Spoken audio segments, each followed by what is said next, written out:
The bell over the front door jingles, a sound as familiar as the national anthem to anyone who grew up in a small American town before 2000. Morning light filters through dusty windows, illuminating dancing particles in the air and casting long shadows across worn wooden floorboards. The scent is unmistakable, a complex perfume of cut lumber, metal filings, and the faint rubber smell of garden hoses coiled in the corner. This is Howard's Hardware on Main Street, Millfield, Ohio, 1978. This is the story of America's local hardware stores, how they built communities, defined neighborhoods, and then, one by one, disappeared from the American landscape. Howard Fisher, 62, straightens his green canvas apron and looks up from behind the oak counter where his father stood before him. He knows exactly where every item is among the thousands packed into the 2,800 square feet of retail space. More importantly, he knows exactly which item each customer needs, often before they do. Morning, Mrs. Gardner, those tomato plants coming along okay? He asks a gray-haired woman who has just entered. She nods, smiling, before explaining a problem with her porch railing. Howard listens, then walks directly to a specific drawer among hundreds, retrieving exactly the right bracket. No computer system, no barcode, just knowledge accumulated over decades.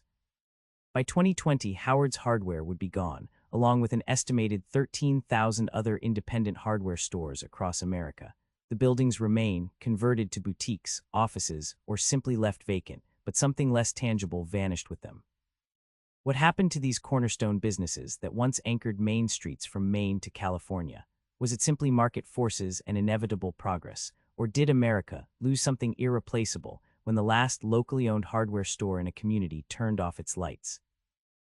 Some former employees speak of these empty buildings in almost supernatural terms, as if the accumulated knowledge, community connections, and neighborhood histories somehow linger in the walls. You can still smell the turpentine sometimes, says Charles Becker, who worked at Grimshaw Hardware in Bakersfield for 37 years before it closed in 2013. I'll drive by at night and swear I see lights on inside, like the place refuses to die. Whether literal ghost stories or metaphors for loss, these narratives reflect a deeper American anxiety.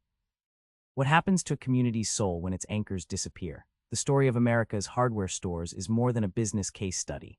It's the story of how America itself changed, from a nation that fixed things to one that replaced them, from communities built on personal relationships to those mediated by algorithms and big-box efficiency. The death of the local hardware store mirrors broader transformations in American life, prompting the question, was their disappearance inevitable, or did we choose this path? In 1872, Edward Livingston opened a modest dry goods and hardware store in Germantown, Pennsylvania. Like many hardware dealers of his era, Livingston had been a blacksmith who recognized that industrialization was changing America's needs. Factory-made nails, tools, and household items were becoming available in unprecedented quantities. Someone needed to distribute these products locally and explain to customers how to use them. Livingston invested his life savings of $842, approximately $18,500 in today's money, to lease a narrow storefront and stock it with merchandise from Philadelphia manufacturers. His first inventory ledger, preserved in the Pennsylvania Historical Society, lists horseshoes alongside newfangled gadgets like egg beaters and mechanical apple peelers. The hardware store was becoming America's gateway to modern conveniences. The neighborhood hardware dealer was essentially America's first technology consultant, explains Dr. Margaret Chen, professor of American Studies at Cornell University. They weren't just selling goods, they were teaching an entire population how to use the Industrial Revolution's products in their daily lives. What distinguished Livingston's store, and thousands like it that would follow, was personalized service. When farmers and homeowners encountered problems, they didn't consult manuals, they asked Edward. His knowledge, accumulated through years of practical experience, became as valuable as the merchandise he sold. Records show that on busy Saturdays, over 200 customers might visit Livingston's store, many simply seeking advice. By the dawn of the 20th century, America's business landscape was increasingly dominated by large corporations and chain stores. The Great Atlantic and Pacific Tea Company, A&P, had established over 200 grocery stores by 1900. Woolworth's five-and-dime stores were spreading rapidly. Department stores like Macy's and Marshall Field's were redefining urban shopping, yet hardware stores remained stubbornly independent and local. This independence wasn't merely sentimental, it was practical. Hardware inventory was complex, with the average store in 1920 carrying over 8,000 distinct items, from specialized screws to seasonal agricultural equipment. Each community's needs were different. A hardware store in mining country stocked different items than one in farming regions. Coastal hardware stores carried boat repair supplies unnecessary in the Midwest. Hardware retail resisted standardization longer than almost any other merchandise category, notes retail historian Thomas Mahoney. While you could predictably sell the same bar of ivory soap from Maine to California, the tools and supplies needed in Bangor were fundamentally different from those needed in San Diego. This regional specificity meant that hardware stores remained deeply embedded in local economies and cultures. When the Clarks opened their hardware store in Springdale, Arkansas in 1926, they specifically tailored their inventory to the needs of chicken farmers in the region. Their business thrived by offering specialized equipment that national retailers couldn't justify stocking. The Great Depression tested America's independent hardware dealers severely. Between 1929 and 1933, an estimated 2,700 hardware stores closed permanently, yet the survivors often became community lifelines. In Detroit, Johnson Hardware began extending credit to unemployed customers, accepting payment in labor, produce, or simply promises to pay when times improved. Some hardware dealers in rural areas essentially became informal banks when local financial institutions failed. My grandfather kept entire neighborhoods functioning during the Depression, recalls Eleanor Kennedy, whose family owned Kennedy Hardware in Chicago from 1908 to 1997. He'd let people take what they needed to keep their homes repaired, a box of nails here, a length of pipe there, and mark it in his ledger. Some people never fully paid him back, but he said keeping the neighborhood from falling apart was payment enough. The hardware store's role as community gathering place intensified during this period. In many towns, particularly in winter, men would gather around the wood stove or radiator at the local hardware store, sharing news and advice. This cracker barrel culture, named for the barrels of crackers that often provided informal seating, became a distinctly American institution. Hardware stores functioned as social clubs, information exchanges, and informal job networks. Photographs from the 1930s show hardware store interiors with chairs deliberately arranged to facilitate conversation.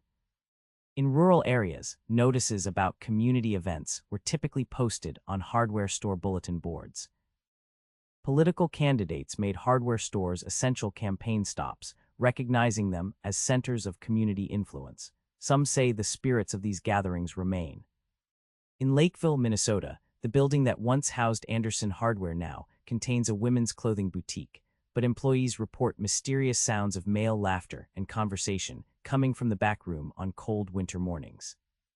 It's like those old fellows are still gathering around the wood stove, says manager Christine Roberts, still solving the town's problems over coffee. World War II transformed America's hardware stores once again. With consumer goods production largely halted for the war effort, hardware dealers became experts in repair, improvisation, and conservation. They taught customers how to maintain appliances that could not be replaced, advised on substitute materials, and became local authorities on rationing regulations.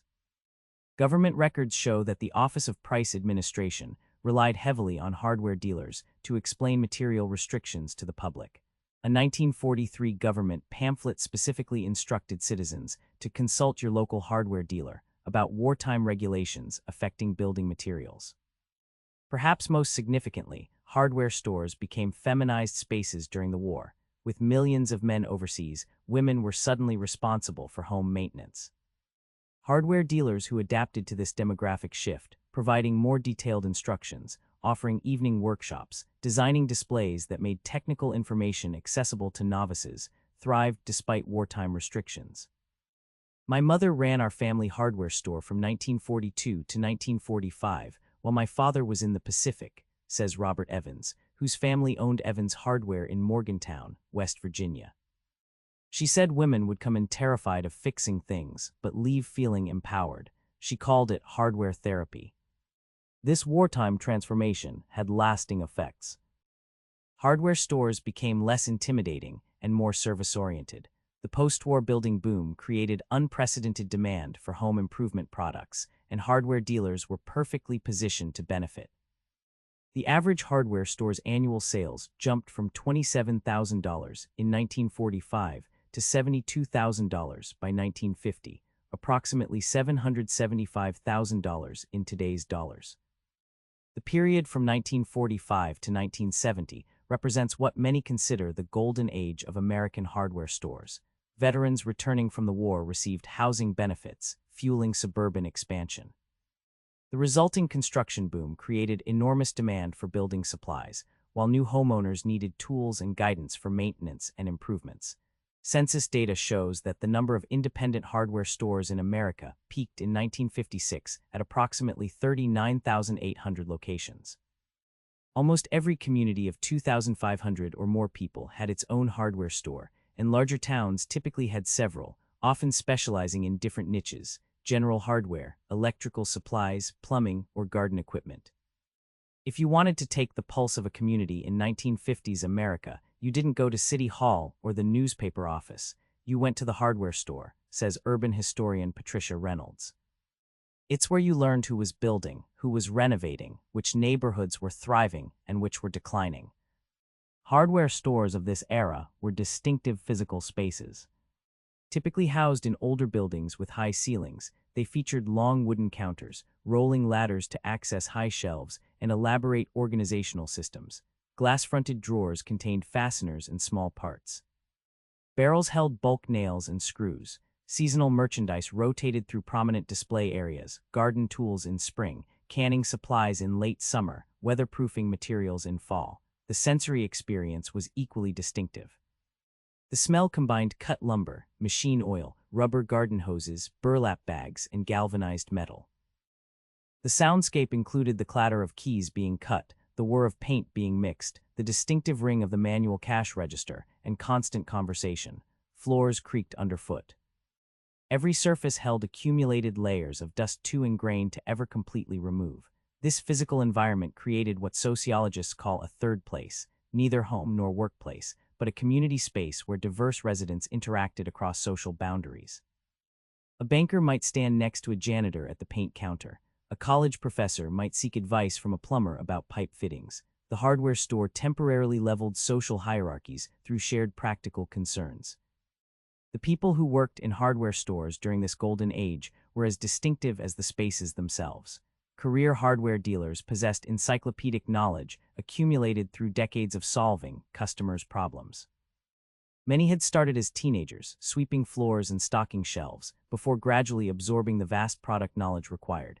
A good hardware man could look at a stripped screw head and tell you not just what replacement you needed, but 3 ways to extract the damaged one, recalls Frank Miller, who worked at Pearson's Hardware in Augusta, Maine from 1958 to 2007. We didn't have Google, we were Google. This expertise extended beyond products to understanding customer needs. Hardware employees developed an almost psychological skill in diagnosing what customers actually needed versus what they thought they needed. They translated vague descriptions, the thingy that connects to the whatchamacallit, into specific solutions. They gently steered novices away from mistakes without embarrassing them. My father could tell within 30 seconds whether a customer knew what they were doing or needed guidance, says James O'Brien, whose family owned O'Brien Hardware in Davenport, Iowa. He had different voices for different customers, technical and brisk for contractors, patient and explanatory for homeowners, extra encouraging for women who seemed intimidated. Employment at hardware stores often spanned generations within families. Census records show that in 1960, approximately 42% of hardware store owners had inherited their businesses from parents or relatives. Unlike many retail sectors, hardware retained strong apprenticeship traditions, with knowledge passed directly from experienced workers to novices. Financially, independent hardware stores of this era were solidly profitable without being extravagant. Financial records from member stores of the American Retail Hardware Association show that the typical hardware store in 1960 generated a net profit of 6–8% on sales, sufficient to support a middle-class family, but rarely creating significant wealth. What hardware store owners lacked in wealth, they made up for in community standing. Surveys consistently ranked hardware dealers among the most trusted business people in their communities, alongside pharmacists and family doctors. This trust translated into informal authority. Hardware dealers were disproportionately represented on town councils, school boards, and civic organizations. The cultural importance of hardware stores extended into American entertainment and literature.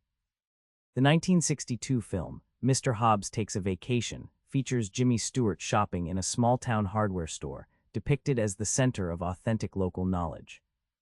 Norman Rockwell's 1948 painting, The Hardware Store, shows a child gazing in wonder at tools, while a kindly proprietor looks on, embodying the hardware store as a place where practical knowledge transferred across generations. Even as hardware stores thrived commercially in the post-war decades, subtle changes were eroding their foundations. The first tremors came in the form of discount merchandising. From the late 1950s, discount stores like Corvette's, Zayre, and Kmart began carrying limited hardware selections at prices that independent dealers couldn't match. The first true threat to the traditional hardware model emerged in 1963 when Bernie Marcus and Arthur Blank conceived Home Depot, though their vision wouldn't become reality until 1979. In the meantime, other big-box specialty stores were developing. 84 Lumber opened its first store in 1956. Lowe's, which had existed as a traditional hardware store since 1921, began transitioning to the warehouse format in the early 1960s. These early big-box retailers primarily targeted professional builders rather than homeowners, so many hardware dealers initially dismissed them as operating in a different market segment. This proved to be a critical miscalculation. By the mid-1970s, the lines between professional and consumer hardware markets were blurring. Weekend warriors wanted access to professional-grade tools and materials. Builders appreciated the convenience of one-stop shopping. The traditional hardware dealers didn't recognize that the entire concept of who their customer was changing, explains retail analyst Jennifer Hayes. The clear distinctions between professionals and amateurs, between serious tools and consumer products, were dissolving. Americans were developing a hybrid identity as consumers, sometimes wanting expert guidance, sometimes wanting to be treated as experts themselves. As these market changes accelerated, deeper cultural shifts were underway. The 1970s and 1980s saw significant transformations in how Americans related to their homes, their communities, and consumption itself. The oil crisis and economic stagflation of the 1970s temporarily boosted hardware stores as Americans focused on energy conservation and repair rather than replacement. But longer-term trends were less favorable. Geographic mobility increased, weakening community ties. The percentage of Americans living in the same community for more than 10 years dropped from 68% in 1950 to 47% by 1980. This mobility eroded the relationship-based business model of local hardware stores. When customers moved every few years, the value of accumulated knowledge about their homes and projects diminished. Construction methods and materials were also changing. Traditional wood frame houses with plaster walls required different maintenance than newer homes with drywall and vinyl siding. Electrical systems became more complex and often computerized. Plumbing transitioned from metal to plastic. Many hardware dealers struggled to keep pace with these technical evolutions, particularly as product cycles accelerated. "My grandfather could stock the same basic pipe fittings for 30 years, says William Harris, whose family owned Harris Hardware in Lexington, Kentucky, until 1997. By the 1980s, we were having to learn new plumbing systems every couple of years. The knowledge burden became crushing for a small business. Perhaps most significantly, American attitudes toward expertise itself were shifting. The post-war trust in authorities, doctors, teachers, technical experts, began eroding in the 1970s, accelerating through subsequent decades. Hardware dealers, whose business model rested on their role as trusted experts, found their advice increasingly questioned or compared against information from other sources. The democratization of information through television, magazines, and eventually, the internet meant customers arrived with preconceived notions about what they needed. The rise of do-it-yourself television programs like This Old House, premiering in 1979, created a new kind of customer, one with theoretical knowledge but limited practical experience. By the 1990s, we were spending as much time correcting misconceptions as we were providing information, recalls Robert Miller, who worked at his family's hardware store in Toledo, Ohio. Customers would come in having watched a TV show, insisting on approaches that wouldn't work for their specific situation. Telling someone they're wrong is a lot harder than just helping someone who acknowledges they need guidance. These cultural shifts coincided with profound changes in retail economics that disadvantaged small independent businesses. Commercial real estate prices in traditional downtown areas rose sharply in many communities, increasing operating costs. Insurance, utilities, and other overhead expenses grew faster than inflation. Inventory became more complex and costly as product lines proliferated. Independent hardware dealers responded to these challenges by forming buying cooperatives to achieve greater purchasing power. Ace Hardware, which had begun as a small buying cooperative of Chicago area dealers in 1924, expanded nationally. True Value, Servi Star, and other cooperatives emerged to help independents remain competitive on pricing. These cooperatives undoubtedly extended the viability of many independent stores, but they also subtly changed the nature of hardware retail. Standardization of inventory, store layouts, and merchandising reduced the regional distinctiveness that had once characterized hardware stores. National advertising campaigns by these cooperatives created expectations of consistency that sometimes clashed with local traditions. Being part of a co-op saved us financially but cost us some of our identity, explains Thomas Jenkins, whose family hardware store in Boise, Idaho joined Ace in 1972. We had to carry products we wouldn't have chosen and arrange our store according to planograms designed in Chicago. The old-timers complained that we were becoming just another store instead of Jenkins Hardware. Then came 1979, the year Home Depot opened its first store in Atlanta, Georgia.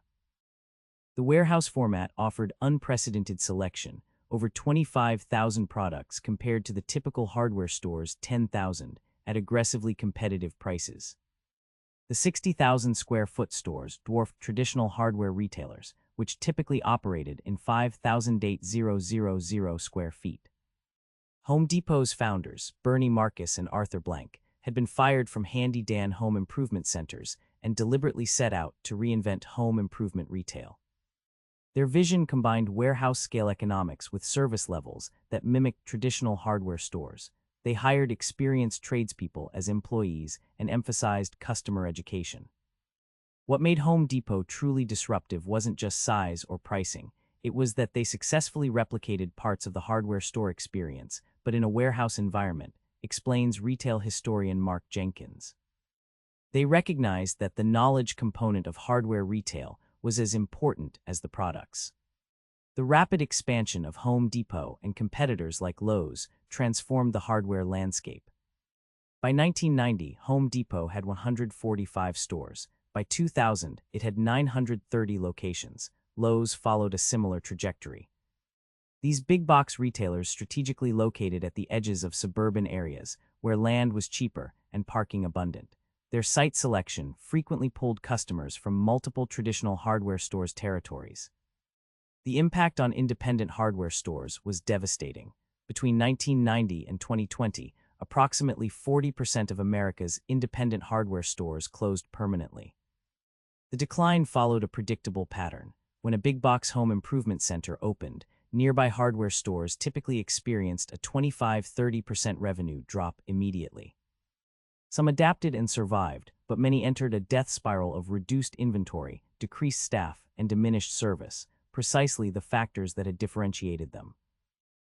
The first year after Home Depot opened, we could handle the reduced sales, says Michael Carpenter, who operated family-owned Carpenter's Hardware in Nashville until closing in 2002.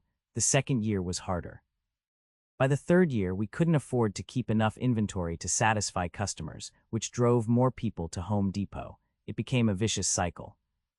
The closures accelerated in the early 2000s as e-commerce emerged as yet another competitive threat. Amazon began aggressively expanding into hardware categories around 2005, offering convenience that even big-box stores couldn't match. Specialty online retailers focused on niches like plumbing supplies or electrical components, undercutting even the discounted prices of warehouse stores. By 2010, hardware retail had bifurcated. Big box stores dominated the landscape, while surviving independents increasingly specialized in niche markets or unique services. Successful independents found ways to differentiate, some focused on commercial accounts, others on specialty products unavailable at chain stores, still others on services like small engine repair or glass cutting that big box competitors had eliminated. The recession of 2008-2009 provided a temporary reprieve for some hardware stores. As housing construction stalled and consumer spending tightened, home repair and maintenance gained priority over replacement. Hardware stores with strong repair departments often saw increased business, but the broader structural challenges remained unchanged, and the recovery brought resumed decline. The human cost of these closures extended beyond the owners and employees directly affected. Communities lost gathering places, information exchanges, and problem-solving resources. Senior citizens, who often relied on nearby hardware stores they could walk to, found themselves dependent on transportation to distant big-box locations. The social function of hardware stores, as places where neighbors encountered each other and shared news, disappeared without equivalent replacement. When Wilson's Hardware closed in 2011, our town lost more than a store, explains Catherine Reynolds, town historian for Bedford, New Hampshire. We lost a place where people from different walks of life actually talked to each other about practical problems. The contractors and the college professors, the wealthy homeowners and the apartment maintenance workers, they all mixed at Wilson's in a way they don't anywhere else in town now. The physical environment of communities changed as well. Hardware stores had typically occupied prominent locations in downtown areas or neighborhood commercial districts. Their closures left visible gaps in the urban fabric. A 2015 survey by the National Trust for Historic Preservation found that former hardware store buildings remained vacant longer than other retail spaces, an average of 26 months versus 19 months for other retail categories. These vacant buildings sometimes developed reputations for unusual phenomena. In Millville, Pennsylvania, the former Pritchard's Hardware stood empty for 7 years after closing in 2008. Security guards reported hearing sounds of glass cutting and key machines operating at night, though the utilities had been disconnected. Local teenagers claimed to see figures moving inside after dark, apparitions they described as old men in aprons. These ghost stories aren't just about the supernatural, explains folklore professor Martin Shaw. They're about cultural haunting, the sense that something valuable has disappeared before we fully appreciated it. The hardware store ghosts represent a form of collective grief for lost community institutions. By 2020, approximately 14,000 independent hardware stores remained in America, down from 39,800 at their peak. The COVID-19 pandemic brought unexpected challenges and opportunities. Hardware stores were generally classified as essential businesses and remained open during lockdowns. Many experienced surges in demand as homebound Americans tackled long-postponed projects. Yet the pandemic also accelerated the shift to online shopping, with e-commerce hardware sales increasing by 87% in 2020 alone. This digital acceleration may prove to be the final challenge that many remaining independents cannot overcome. Some communities have recognized what was lost and attempted to preserve or resurrect their hardware stores. In Galena, Illinois, when Flourished Hardware announced its impending closure in 2018 after 152 years in business, local residents formed an investment cooperative and purchased the store. It now operates as a community-owned business with over 360 local shareholders. We recognize that a hardware store is infrastructure, not just retail, explains Eleanor Lawson, president of the Galena Hardware Cooperative. It's as important to a functioning community as the library or post office. We decided that if the traditional ownership model couldn't sustain it, we'd create a new model. Similar community ownership initiatives have emerged in dozens of towns, from Belfast, Maine to Yellow Springs, Ohio. These experiments in alternative business models suggest that at least some communities are unwilling to accept the hardware store's disappearance as inevitable. Others have found ways to preserve hardware histories even after the businesses themselves have gone. The Museum of Hardware History in Pittsburgh, Pennsylvania displays over 5,000 artifacts from defunct hardware stores, antique tools, elaborate seed cabinets, cash registers, and the massive hardware catalogs that once served as the industry's Bibles. Visitors often describe a powerful emotional response to these exhibits. People walk in expecting to see a bunch of old tools, and they end up crying, says museum director Caroline Kirk. What they're really seeing is their grandfather teaching them to fix things, or their first apartment, or the neighborhood where they grew up. Hardware stores weren't just selling products, they were selling self-reliance, community connection, and a certain vision of American life. This sense of loss has fueled a modest revival of small-scale, specialized hardware retail. Between 2015 and 2020, approximately 350 new independent hardware stores opened across America. These new ventures bear little resemblance to traditional hardware stores. They're typically smaller, under 3,000 square feet, highly specialized, design-conscious, and integrated with online components.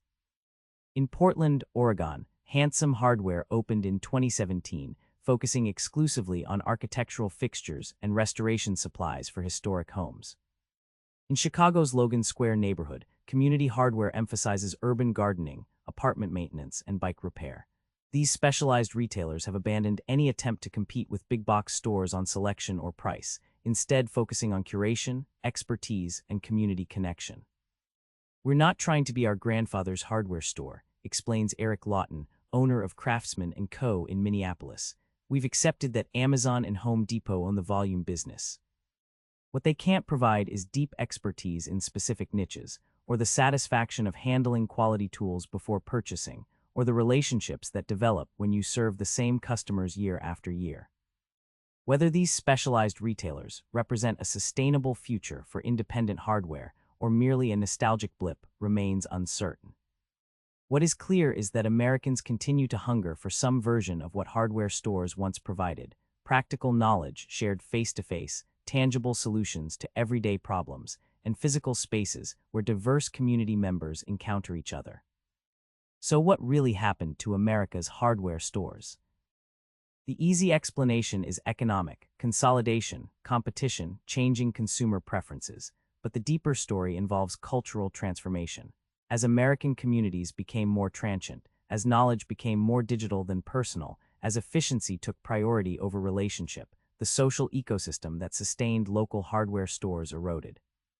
Some argue the loss was inevitable, the creative destruction inherent in market economies. Others see it as a warning about what happens when communities surrender control of essential functions to distant corporations.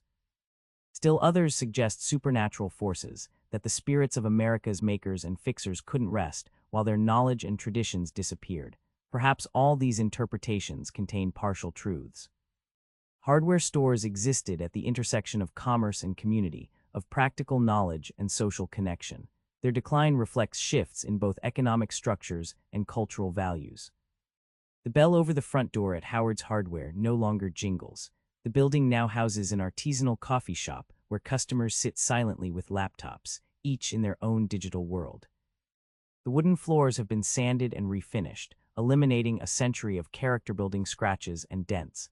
The scent of lumber and metal has been replaced by espresso beans and cleaning solution, yet something persists. Customers occasionally approach the baristas with questions that have nothing to do with coffee, about stuck windows, leaking faucets, or peculiar noises in old heating systems. The building seems to retain some memory of its former purpose, inviting people to seek solutions and share knowledge. And on particularly quiet mornings, employees sometimes report hearing an unexplained jingling sound from the doorway, as if the old brass bell still announces the arrival of someone seeking practical advice and human connection in an increasingly digital world. In the end, what happened to America's hardware stores isn't just about retail economics or business models. It's about a nation's changing relationship with material objects, practical knowledge, and community itself. As we moved from fixing to replacing, from knowing to Googling, from belonging to browsing, the social and economic foundations that sustained hardware stores gradually disappeared. The question isn't just why they vanished, but what we lost in their absence, and whether something essential about American community disappeared with them. Some say it was just business. Others claim we lost something irreplaceable. Perhaps both are true. Ask 10 people what happened to local hardware stores, and you'll likely get 10 different answers, each containing pieces of a complicated truth about how America itself has changed.